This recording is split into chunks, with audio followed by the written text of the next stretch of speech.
ઓમ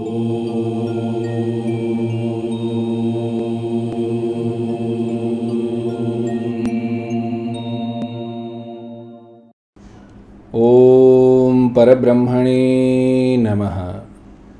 શ્રીમદ્ ભાગવત મહાપુરાણ દશમ સ્કંધ પૂર્વાર્ધ અધ્યાય 40.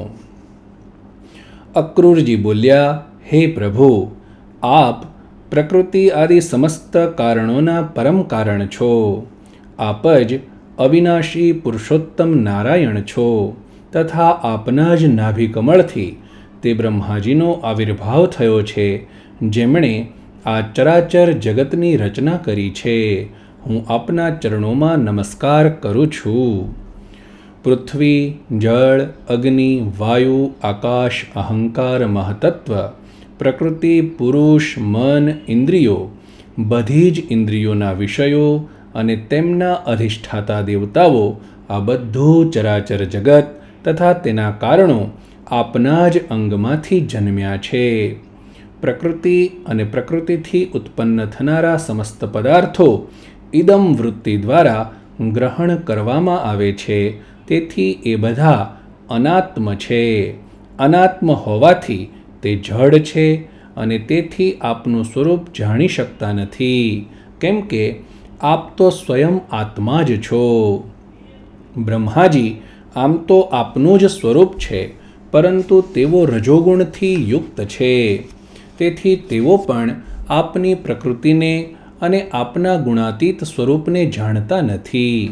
ઉત્તમ યોગીઓ સ્વયં પોતાના અંતઃકરણમાં સ્થિત અંતર્યામીના રૂપમાં સમસ્ત ભૂતોમાં અને ભૌતિક પદાર્થોમાં વ્યાપ્ત પરમાત્માના રૂપમાં અને સૂર્ય, ચંદ્ર, અગ્નિ વગેરે દેવમંડળમાં સ્થિત ઇષ્ટ દેવતાના રૂપમાં તથા તેમના સાક્ષી મહાપુરુષ તથા નિયંતા ઈશ્વરના રૂપમાં સાક્ષાત આપની જ ઉપાસના કરે છે. ઘણા કર્મકાંડી બ્રાહ્મણો કર્મ માર્ગની ઉપદેશક ત્રૈવિદ્યા દ્વારા મોટા મોટા યજ્ઞો કરે છે અને તેના દ્વારા આપની જ ઉપાસના કરે છે. ઘણા જ્ઞાનીઓ પોતાના સમસ્ત કર્મોનો ત્યાગ કરીને શાંત ભાવમાં સ્થિત થઈને જ્ઞાન યજ્ઞ દ્વારા જ્ઞાન સ્વરૂપ આપની જ ઉપાસના કરે છે. બીજા પણ કેટલાય સંસ્કાર સંપન્ન અથવા શુદ્ધચિત્ત વૈષ્ણવો આપના દ્વારા પ્રેરિત પાંચરાત્ર વગેરે વિધિઓથી તન્મય થઈને આપના ચતુર્વ્યુહ વગેરે અનેક અને નારાયણ રૂપ એક સ્વરૂપની પૂજા કરે છે. હે ભગવન, બીજા કેટલાક લોકો ભગવાન શિવજી દ્વારા બતાવેલા માર્ગથી શિવ સ્વરૂપ આપની જ પૂજા કરે છે. હે સ્વામી, જે લોકો બીજા દેવતાઓની ભક્તિ કરે છે અને તેમને આપનાથી ભિન્ન સમજે છે, તે બધા પણ વાસ્તવમાં આપની જ આરાધના કરે છે, કેમ કે આપ જ સમસ્ત દેવતા રૂપે છો અને સર્વેશ્વર પણ છો. હે પ્રભુ, જેમ પર્વતો પરથી બધી બાજુ અનેક નદીઓ નીકળે છે અને વરસાદના પાણીથી ભરાઈને ફરતી ફરતી સમુદ્રમાં ચાલી જાય છે, તે જ પ્રમાણે બધા પ્રકારના ઉપાસના માર્ગો ફરી ફરીને વહેલા મોડા આપની જ પાસે આવી મળે છે. હે પ્રભુ, આપની પ્રકૃતિના 3 ગુણ છે, સત્વ, રજ અને તમ. બ્રહ્માથી લઈને સ્થાવર પર્યંત બધા જ ચરાચર જીવો પ્રાકૃત છે અને જેમ વસ્ત્ર સૂતરના તંતુઓથી ઓતપ્રોત હોય છે, તે જ પ્રમાણે આ બધા પ્રકૃતિના તે ગુણોથી ઓતપ્રોત છે. પરંતુ આપ સર્વસ્વરૂપ હોવા છતાં પણ તેમની સાથે લિપ્ત નથી. આપની દૃષ્ટિ નિર્લિપ્ત છે, કેમ કે આપ સમસ્ત વૃત્તિઓના સાક્ષી છો. આ ગુણોના પ્રવાહથી થનારી સૃષ્ટિ અજ્ઞાન મૂલક છે અને આ દેવતાઓ, મનુષ્યો, પશુ પક્ષીઓ વગેરે બધી જ યોનિઓમાં માયા વ્યાપ્ત છે, પરંતુ આપ તે બધાથી અલગ છો. હું આપને નમસ્કાર કરું છું. અગ્નિ આપનું મુખ છે, પૃથ્વી ચરણ છે, સૂર્ય ચંદ્રમા નેત્ર છે, આકાશ નાભિ છે, દિશાઓ કાન છે, સ્વર્ગ આપનું મસ્તક છે, દેવતાઓ આપની ભુજાઓ છે, સમુદ્ર આપનું ઉદર છે અને વાયુ આપના પ્રાણ છે. વૃક્ષો અને વનસ્પતિઓ આપના રોમ છે. મેઘ શિરના કેશ છે, પર્વતો આપના અસ્થિસમૂહ અને નખ છે. દિવસ રાત એ પાપણોનો વિલાસ છે, પ્રજાપતિ જનનેન્દ્રિય છે અને વૃષ્ટિ જ આપનું વીર્ય છે. હે અવિનાશી ભગવન, જેમ જળમાં અનેક જળચર જીવો અને ઉંબરાના ફળમાં નાના નાના અનેક જંતુઓ રહેતા હોય છે, તેમ કેવળ ઉપાસના માટે મનોવૃત્તિથી જાણવા યોગ્ય આપ પૂર્ણ પરમેશ્વરમાં લોકપાલો સહિત અનંત જીવોથી પૂર્ણ અનેક લોકો રહેલા છે. હે પ્રભુ, આપ ક્રીડા કરવા માટે પૃથ્વી પર જે રૂપ ધારણ કરો છો તે બધા અવતારો લોકોના શોકમોહને નષ્ટ કરી નાખે છે અને પછી બધા લોકો ઘણા આનંદથી આપના નિર્મળ યશનું ગાન કરે છે.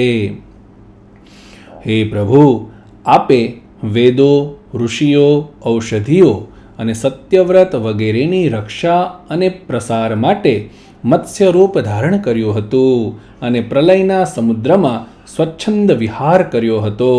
આપના તે મત્સ્ય રૂપને હું નમસ્કાર કરું છું. આપે જ મધુકૈટભ નામના અસુરોનો સંહાર કરવા માટે હયગ્રીવ અવતાર લીધો હતો. હું આપના તે સ્વરૂપને પણ નમસ્કાર કરું છું. આપે જે વિશાળ કચ્છપ રૂપ લઈને મંદરાચલને ધારણ કર્યો હતો તે આપને નમસ્કાર છે. આપે જ પૃથ્વીના ઉદ્ધાર માટે વરાહરૂપ સ્વીકાર્યું હતું. આપને મારા વારંવાર નમસ્કાર હો. પ્રહલાદ જેવા ભક્તોના ભયને દૂર કરનાર હે પ્રભુ, આપના તે અલૌકિક નૃસિંહ રૂપને હું નમસ્કાર કરું છું. આપે વામન રૂપ ગ્રહણ કરીને પોતાના 3 ડગલામાંથી 3 લોકને માપી લીધા હતા, એવા આપને હું નમસ્કાર કરું છું. ધર્મનું ઉલ્લંઘન કરનારા અભિમાની ક્ષત્રિયોના સમૂહનો સંહાર કરવા માટે આપે ભૃગુપતિ પરશુરામ રૂપ ધારણ કર્યું હતું. હું આપના તે રૂપને નમસ્કાર કરું છું. રાવણનો નાશ કરવા માટે આપે રઘુવંશમાં ભગવાન શ્રી રામ રૂપે અવતાર લીધો હતો, તે આપને હું નમસ્કાર કરું છું. વૈષ્ણવો તથા યાદવોનું પાલન પોષણ કરીને આપ જ વાસુદેવ, શંકર્ષણ, પ્રદ્યુમ્ન, અનિરુદ્ધ રૂપ ચતુર્વ્યુહના રૂપમાં પ્રગટ થયા છો, એવા આપને હું નમસ્કાર કરું છું. વૈષ્ણવો તથા યાદવોનું પાલન પોષણ કરીને આપ જ વાસુદેવ, સંકર્ષણ, પ્રદ્યુમ્ન, અનિરુદ્ધ એમ ચતુર્વ્યુહના રૂપમાં પ્રગટ થયા છો, એવા આપને હું વારંવાર નમસ્કાર કરું છું. દૈત્યો અને દાનવોને મોહિત કરવા માટે આપ શુદ્ધ અહિંસા માર્ગના પ્રવર્તક બુદ્ધનું રૂપ ગ્રહણ કરશો, એવા આપને હું નમસ્કાર કરું છું.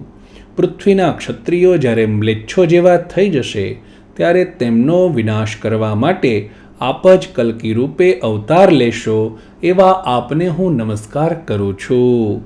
હે ભગવાન, આ બધા જ જીવો આપની માયાથી મોહિત થઈ રહ્યા છે અને આ મોહને કારણે જ આ હું છું, આ મારું છે એવા જુઠ્ઠા દુરાગ્રહમાં ફસાઈને કર્મ માર્ગમાં ભટકી રહ્યા છે. હે મારા સ્વામી, આ પ્રમાણે હું પણ સ્વપ્નમાં દેખાનારા પદાર્થોની જેમ જુઠ્ઠા દેહ, ઘર, પત્ની, પુત્ર અને ધન સ્વજન વગેરેને સત્ય સમજીને તેમના મોહમાં ફસાઈ રહ્યો છું અને ભટકી રહ્યો છું. મારી મૂર્ખતા તો જુઓ. હે પ્રભુ, મેં અનિત્ય વસ્તુઓને નિત્ય, અનાત્માને આત્મા અને દુઃખને સુખ માની લીધું છે. ભલા મારી આ ઉલટી બુદ્ધિની કોઈ સીમા છે? આ પ્રમાણે હું અજ્ઞાનવશ સાંસારિક સુખ દુઃખ વગેરે દ્વંદ્વોમાં જ પડી રહ્યો અને એ વાત બિલકુલ ભૂલી ગયો કે આપ જ અમારા સાચા હિતૈષી છો.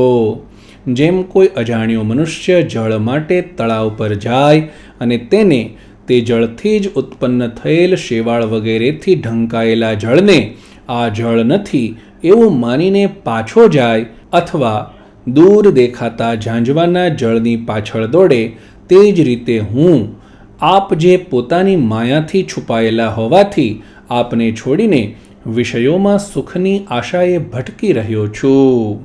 હું અવિનાશી અક્ષર વસ્તુના જ્ઞાનથી રહિત છું, તેથી મારા મનમાં અનેક વસ્તુઓની કામના અને તેના માટે કર્મ કરવાના સંકલ્પો થતા જ રહે છે. આ સિવાય આ ઇન્દ્રિયો પણ જે બહુ જ બળવાન અને વશમાં રહે તેવી નથી, તે મનને મથીને બળપૂર્વક આમ તેમ ઘસડીને લઈ જાય છે. તેથી મનને હું રોકી શકતો નથી. આ પ્રમાણે ભટકતો રહેલો હું આપના તે ચરણકમળોની છત્રછાયામાં આવી પહોંચ્યો છું, જે દુષ્ટો માટે દુર્લભ છે. એવા હે મારા સ્વામી, આને પણ હું આપનો કૃપા પ્રસાદ જ માનું છું. કેમ કે હે પદ્મનાભ, જ્યારે જીવનો સંસારથી મુક્ત થવાનો સમય આવે છે, ત્યારે સત્પુરુષોની ઉપાસનાથી ચિત્તવૃત્તિ આપના ચરણોમાં જોડાય છે. હે પ્રભુ, આપ કેવળ વિજ્ઞાન રૂપ છો, વિજ્ઞાન ઘન છો. જ્ઞાન વગેરે જેટલી પણ પ્રતીતિઓ થાય છે, જેટલી પણ વૃત્તિઓ છે, તે બધાના આપ જ કારણ અને અધિષ્ઠાન છો. જીવ રૂપે અને જીવોને સુખ દુઃખ આપનારા કાળ, કર્મ, સ્વભાવ વગેરેના નિયંતા અને અનંત શક્તિવાળા આપ પૂર્ણ બ્રહ્મને હું નમસ્કાર કરું છું. હે પ્રભુ, આપ જ વાસુદેવ, આપ જ સઘળા જીવોના આશ્રય સંકર્ષણ છો, તથા આપ જ બુદ્ધિ અને મનના અધિષ્ઠાતા દેવતા ઋષિકેશ, પ્રદ્યુમ્ન, અનિરુદ્ધ છો. હું આપને વારંવાર નમસ્કાર કરું છું. હે પ્રભુ, આપ મુજ શરણાગતની રક્ષા કરો. આ પ્રમાણે દશમ સ્કંધના પૂર્વાર્ધ અંતર્ગત અક્રૂર સ્તુતિ નામનો 40મો અધ્યાય પૂર્ણ થયો.